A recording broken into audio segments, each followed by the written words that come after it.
Hello everyone and welcome back to the Financial Room. I'm your host once again, Natasha Bridgmohan. It's that time of year again, back to school planning for your children.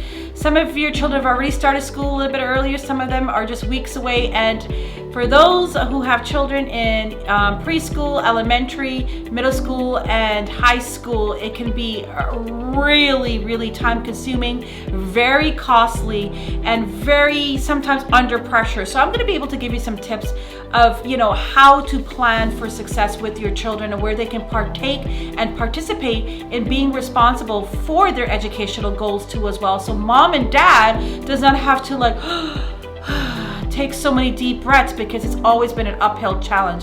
So the first thing that I've done with my kids, and my daughter's in her third year university, my son is going into his second year in high school. So what I've done is usually I sit down and I have a vision board with the kids and plan with them and really get them into a space where they're responsible in terms of feeling their own excitement, but also their pressure to be responsible, to be successful for themselves too as well. Pressure is also good, just as long as you're not putting unreasonable pressure or using hurtful words or profanity with your children. That's not how we get our children to become really responsible citizens and crushing it. So one thing you would like to do, the first thing I always do is just make a list, and some of the things I can give you advice is clean out their closet.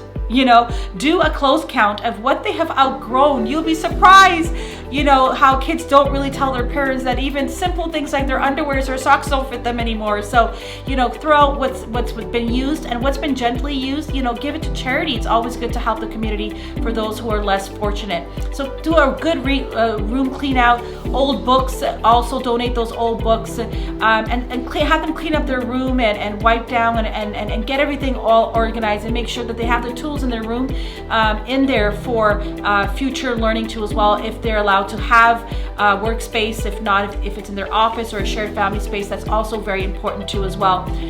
Second of all, get the checklist for school supplies, what they need. Sometimes they've given that list earlier by their school team members via email, or you can actually Google. You can go on the website for the school district and get a school supply list, and see before you go anxiously and buy full price. Gather all the school supplies that are reused and reusable that you can use, such as binders, erasers, pencils, pencil crayons, pencil cases. Reuse, recycle is always the best, and teach them about if they save, they'll be able to do other stuff with your money in terms of family vacation and extracurricular activities. Also, have them start reading early. Their curriculum, have them pick some novels, take them to Chapters or the library to borrow books. Have them start into a sleeping routine a week or two earlier too as well. All of these things as well. Start doing a calendar for them. Have family meetings around the kitchen table about school again.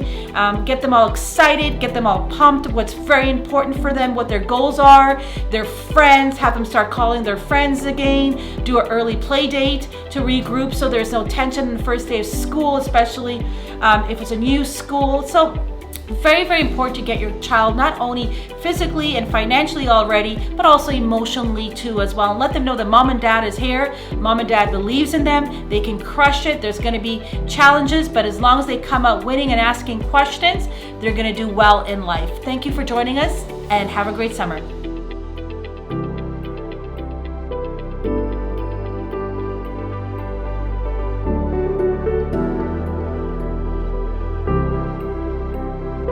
Thank you.